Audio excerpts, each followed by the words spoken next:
Right. Hi, everyone. Welcome, welcome, welcome. Welcome to TikTok, Twitch, YouTube, and to the zero people on Discord. I hope you are all well.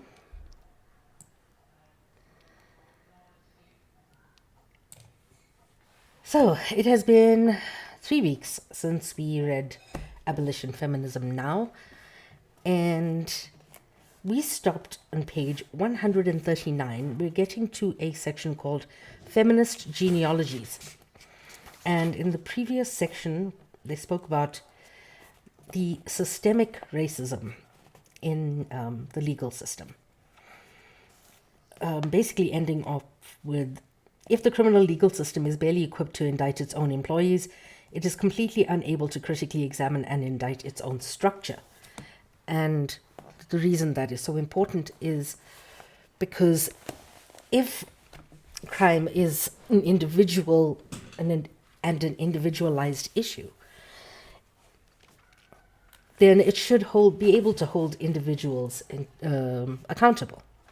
It cannot even hold individuals accountable, so how then is it going to address the systemic failures of the system itself, the institutional failures of the system itself? So now we get to feminist genealogies.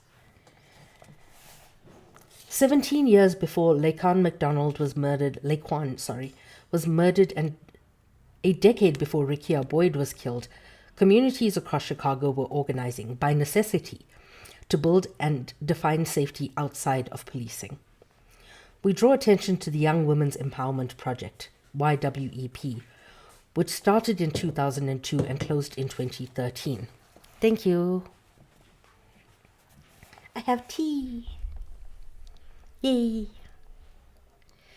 Tea is always good.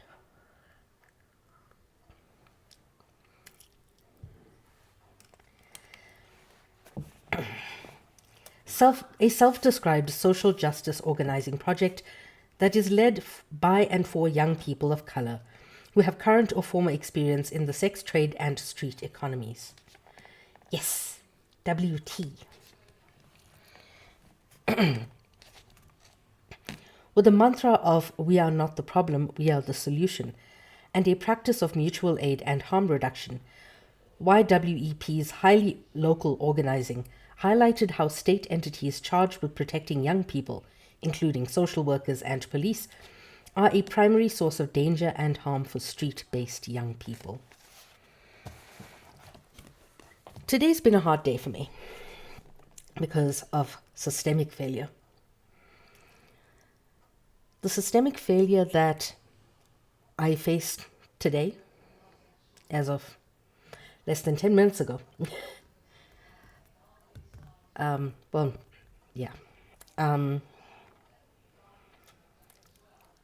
And the systemic failure I saw facing a child of 13 years old, a highly articulate, brilliant, empathetic child who is being failed by the system. The failure that I saw today is one that is often put on individuals. And the way the system failed this child today showed me just how volatile these systems are and how dependent they are on blaming individual actions for these failures, and how rooted they are in capitalism, misogyny, and indeed white supremacy. There can never be justice when somebody is disenfranchised within the system. It would be a fair system if everybody was treated fairly under it. But because there is a racial hierarchy, there is a gender hierarchy, and there is a class hierarchy, we cannot safely say that these systems work for everybody. because they don't. And the child who is failed by the system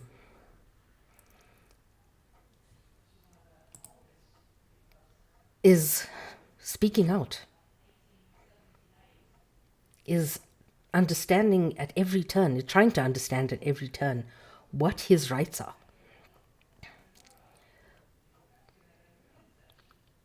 Quoting the Constitution, quoting the legal books that he is given access to. And when somebody is not given access, like most people are not given access, how can that person know their rights?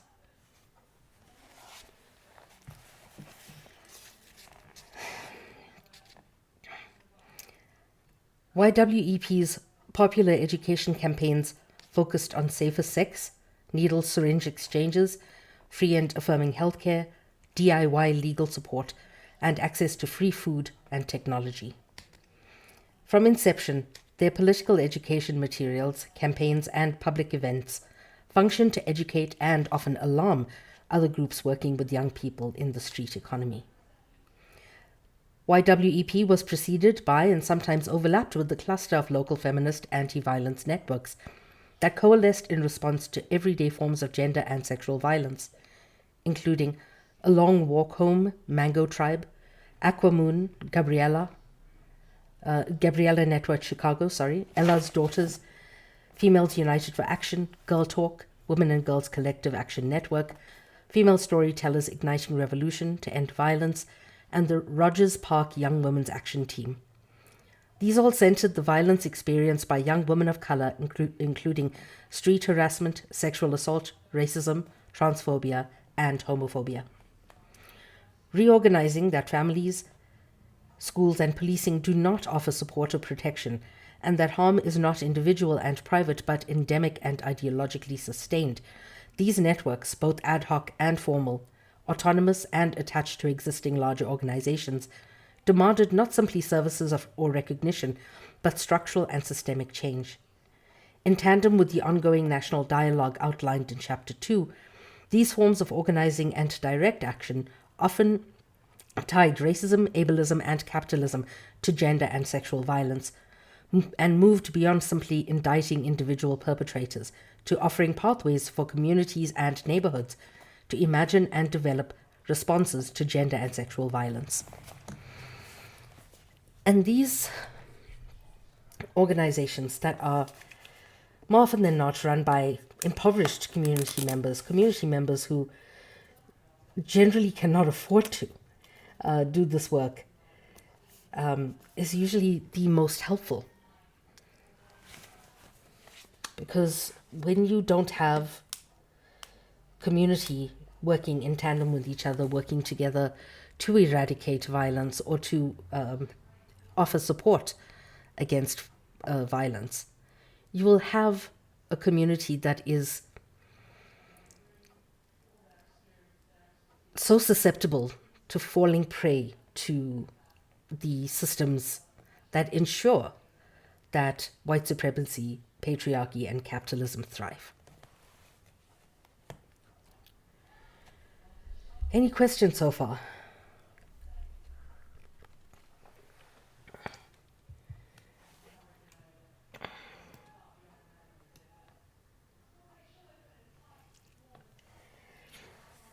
Thank you so much, Iskander. It's good to see you.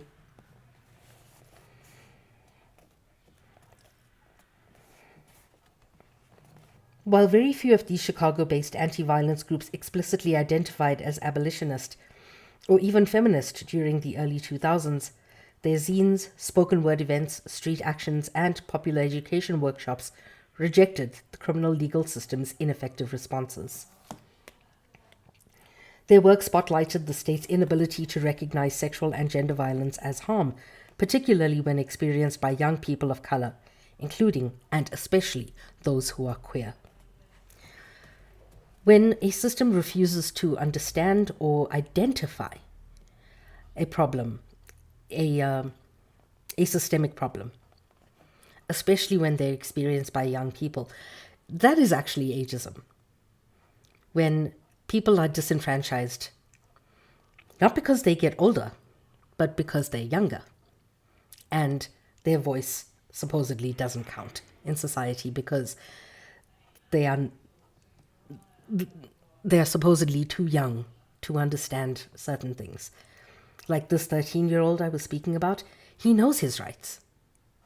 He understands the systems that are supposed to work for him, and he understands why they don't.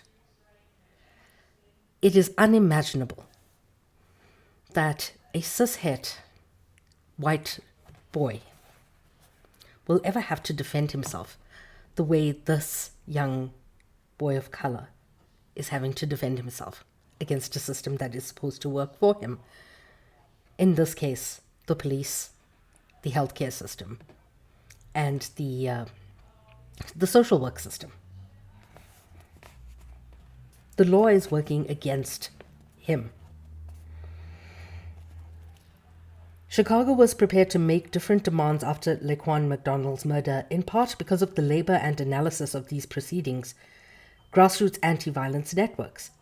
One key layer was the coalition in Chicago that built collaborative frameworks for restorative justice and for ending ableist, racist, and heterogendered disciplinary policies and practices in schools.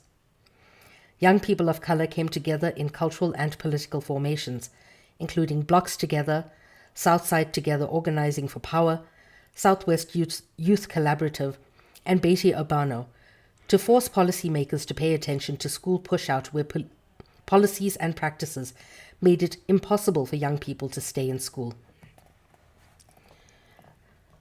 I want to tell you a dream of mine. It has always been a dream of mine to open and run a nonprofit, or an NGO, if you will, to get young victims of sexual violence back into school. Because the number one reason for young girls dropping out of school is sexual violence. And it's the reason that, good to see you, Moss. It's the reason that I almost dropped out. And I stayed in school. Thank you. Barely hanging on. Ultimately burying myself in work, in my schoolwork, to avoid dealing with things that I should have been dealing with in therapy, because the therapy system was failing survivors.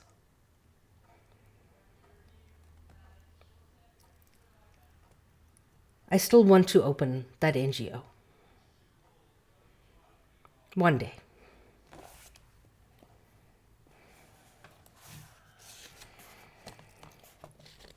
In 2006, two lawyers, Ora Shub and Cheryl Graves, started Community Justice for Youth Institute to generate restorative justice practices across the city. Shub and Graves are almost single-handedly responsible for training an entire generation of restorative justice practitioners in Chicago, and for creating openings for a wide range of people in intimate contexts to collectively dialogue and struggle around hard concepts like accountability and transformation.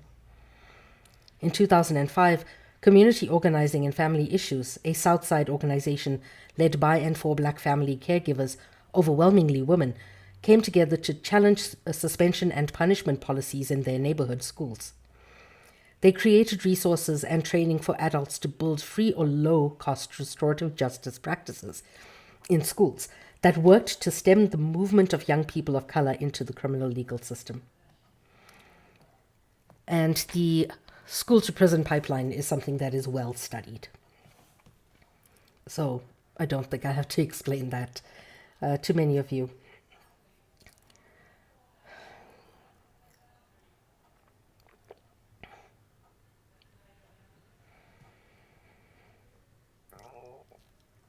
Restorative justice is something that I am very much interested in. I would like for you guys to think about the crimes that you have had perpetuated against you personally. And you don't have to say it in chat. Just think about it. You don't even have to write it down. What would restorative justice look like for you? Because I know I wouldn't want to take the punitive justice route. Because punitive justice doesn't work.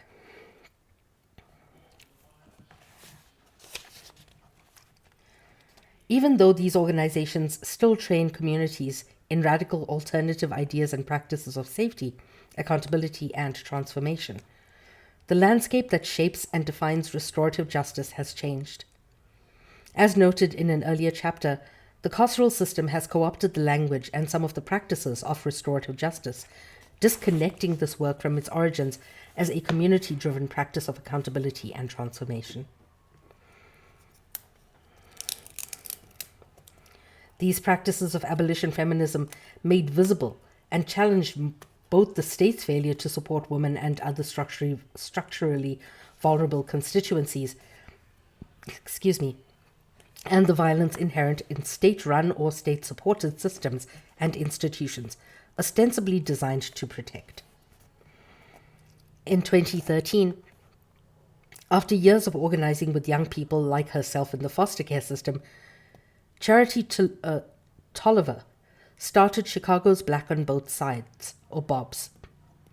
BOBS worked to highlight the voices and experiences of Black African American foster youth while launching a direct action organizing campaign to address root causes of the foster care system to prison pipeline. Through direct support for young people in the system and mothers and caregivers at risk of losing their children, BOBS supported campaigns and facilitated discussions and events to raise the visibility of the predatory nature of family regulation systems and to build survival strategies for directly impacted women and young folk. And this is equally important for Indigenous communities because any sign of trouble, or what the system regards as trouble, inside Indigenous homes, and children are taken away and placed with white families. And it is still happening today.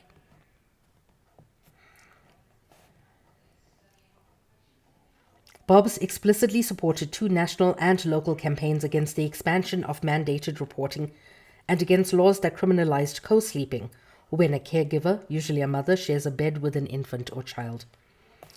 These are just 2 examples of how what Dorothy Roberts previously called the family regulation system, now also the family policing system, and how it surveils and coerces caregivers and targets low-income mothers of color. The system uses the language of child protection, but in reality, it does little to help vulnerable families with children to reduce or eradicate violence toward them, or to create public dialogue about the structural contexts that facilitate harm. Why is co-sleeping a problem?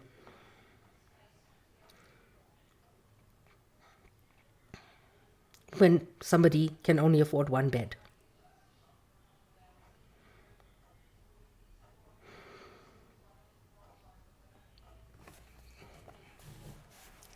Would they rather the child sleep on the couch, on the floor, or the mother sleep on the couch, on the floor?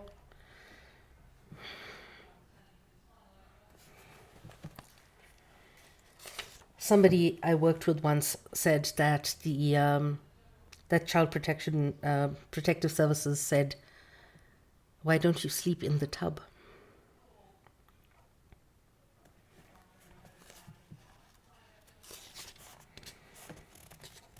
She didn't even have one. Abolition feminism took root in the Chicago organizations.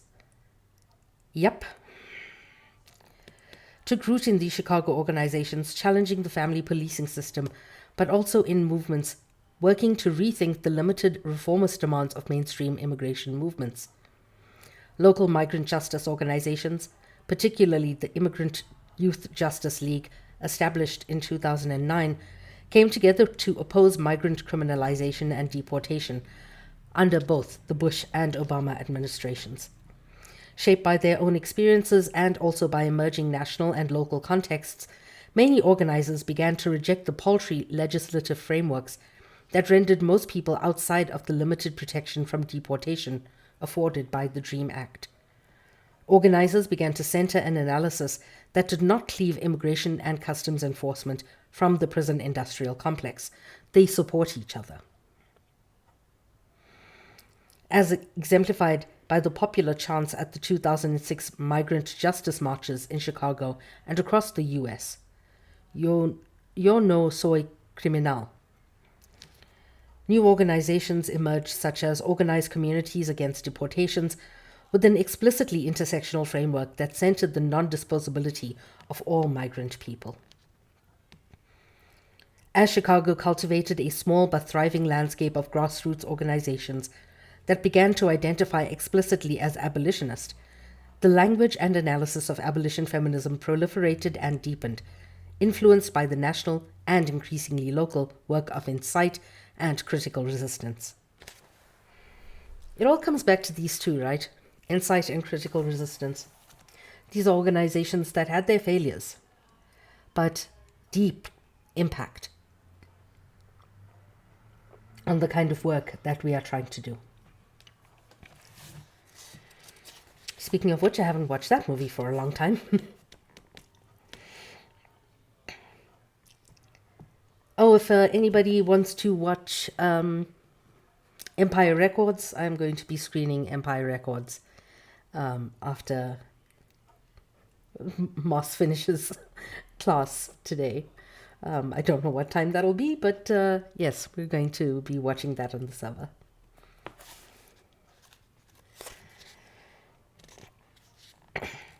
Chapters of Insight and Critical Resistance developed convenings, chapter actions, public statements, campaigns, and toolkits, alongside Chicago legal advocacy for incarcerated mothers, particularly in the Visible Voices project, which centered leadership, analysis, and the public voice of women impacted by incarceration. Ad hoc groups like Queer to the Left and Gender Just developed creative anti-police direct actions, and Project NEAR created and distributed educational materials challenging the prison industrial complex, providing a wide range of workshops.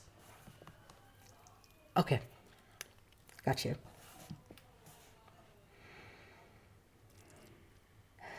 The Chicago Dyke March Collective planned radical police-free celebrations. Women connected to people confined in the Illinois Supermax prison at Tams successfully agitated to shatter that prison. Young people inside and out of the Cook County Juvenile Temporary Detention Center organized the Girl Talk Collective. The Transformative Justice Law Project offered a DIY and mutual aid name change mobilization, as well as legal support by and for trans people impacted by the criminal legal system. Okay, so let me see. I'm 9 hours ahead of you.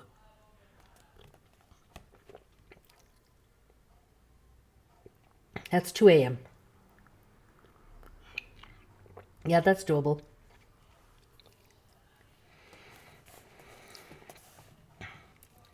Organized Communities Against Deportation generated militant and public self-defense campaigns for people targeted for deportation.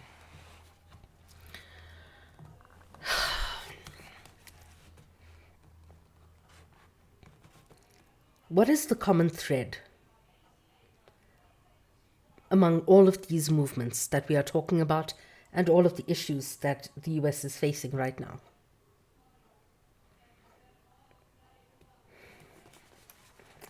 Think about it.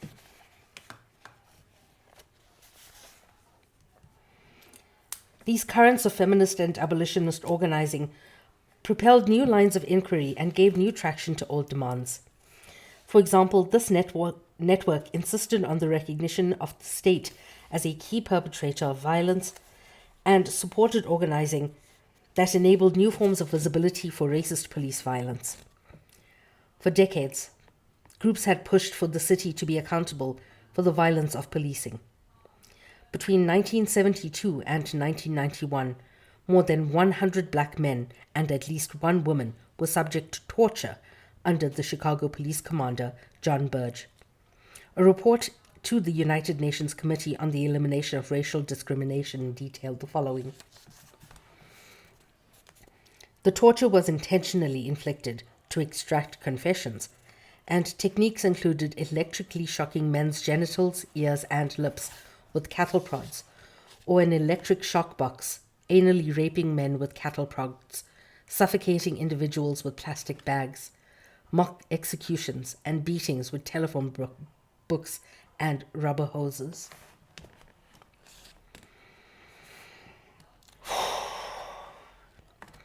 For decades, many survivors of torture, along with their loved ones and affiliated Chicago organizations, worked relentlessly to expose the violence and the subsequent cover-ups to free those convicted on false confessions. This network included the People's Law Office, Citizens Alert, the Task Force to Confront Police Violence, and the Aaron Peterson Defense Committee, as well as the Campaign to End the Death Penalty and Black People Against Torture. This long-standing organizing was given fresh energy and tools from the abolitionist feminist ecosystems of We Charge Genocide, Project NEA, and other networks. Their labors, analyses, and interventions helped frame the most important victory in this movement, not Burge's conviction on charges of perjury and obstruction of justice in federal court, but the unanimous passage of reparations legislation by the Chicago City Council in 2015 at the height of Black Lives Matter organizing. This legislation marked the first time a municipality voted explicitly to provide reparations for cases involving racist police violence. The impressive organizing around police torture led to the involvement of many artists in a competition for a public memorial. Chicago Torture Justice Memorials continues to press the current mayor, Lori Lightfoot, to use the reparations legislation to fund the construction of the memorial.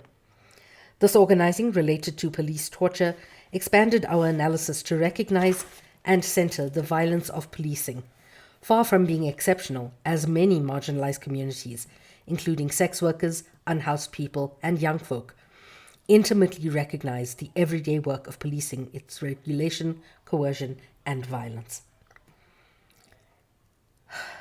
Emerging from this deepening analysis of overcriminalization as an artifact of state violence was the idea that torture and excessive force must be mapped on a continuum that included the criminalization of survivors of gender violence. When people from the US say that the Middle East is backward in its thinking about women, 32 states criminalize being a victim of gender violence.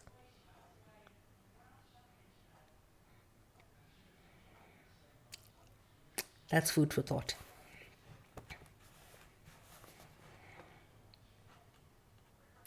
More recent organizational foundations, like Chicago's campaign-oriented activist group Love and Protect and its national counterpart, Survived and Punished, exist resolutely along that continuum, supporting survivors of gender violence and pushing for abolitionist engagements. Love and Protect outlines its mission to support those who identify as women and gender non-conforming persons of color who are criminalized or harmed by state interpersonal violence. Through love, we work toward healing and transformation with these individuals and their families. Through resistance, we seek to protect their right to defend themselves. Love and Protect redefines safety, proclaiming that through love, through resistance, we protect.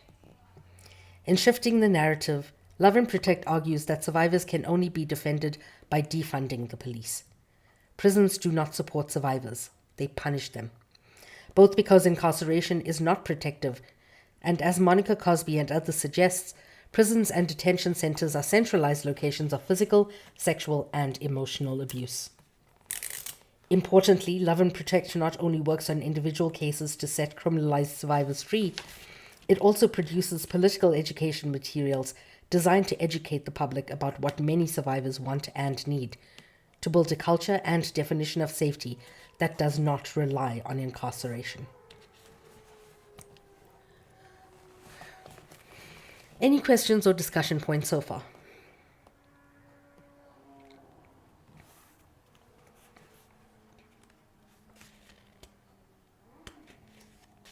Love you, Moss.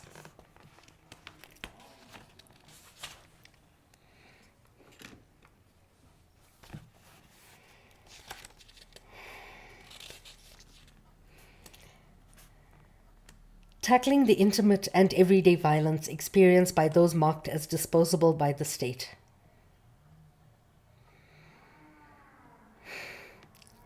These organizations, forming an ecology of abolition feminism, continue to build essential tools, practices, languages, analyses, and mutual aid networks out of anger, love, and necessity.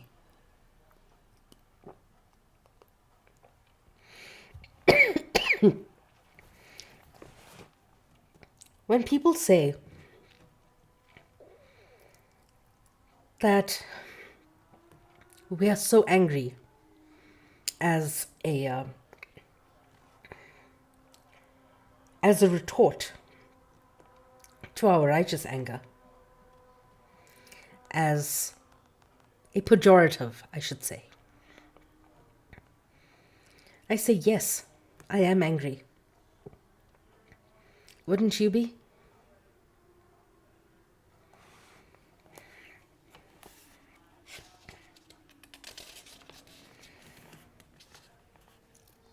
The accessible, free, and horizontal political education undertaken by these groups, often with few or no paid members and scant resources, continues to be breathtaking.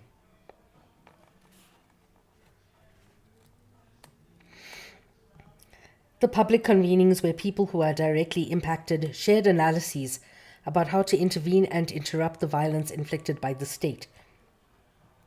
The many toolkits, safety labs, and workshops focused on how to address interpersonal harm without policing.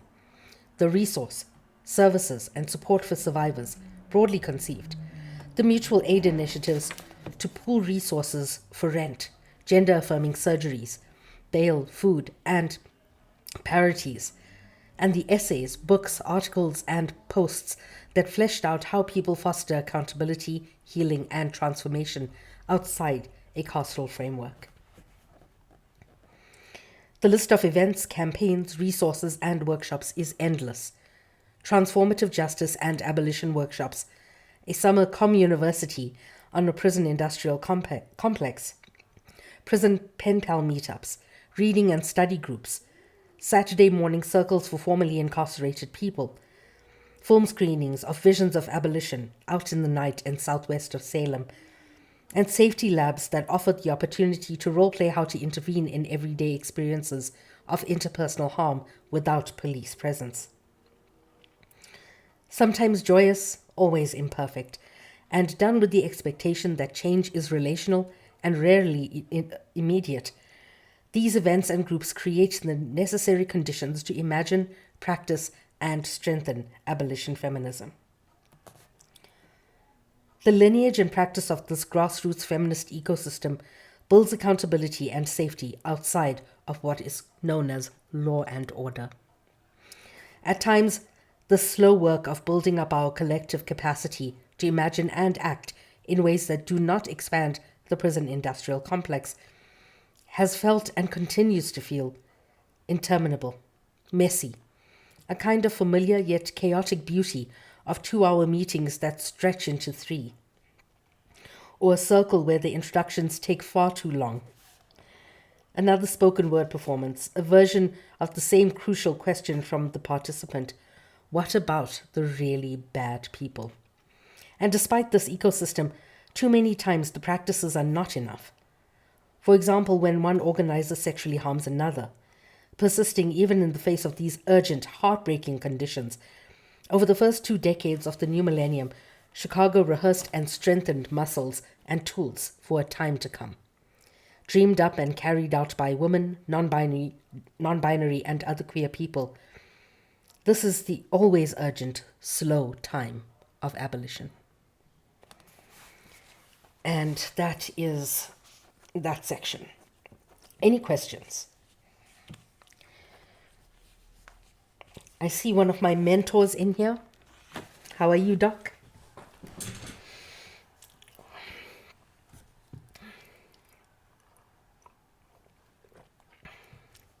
Person that I learned a lot from.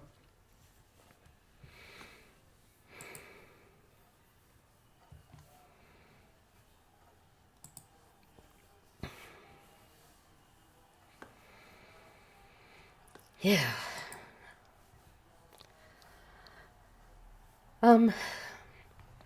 This has been a rough week. So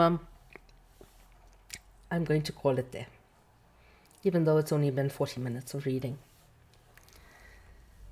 To Twitch and YouTube, I shall see you I shall see you on Tuesday. And thank you so much for hanging out. And yeah, it's been a week. So take care of yourself. And remember, I do these readings for free. I have my little goal here. Please, if you can, click on the links in my link tree and support the work that I do, if you can. And yeah, I shall see you back on Tuesday for the architecture of modern empire.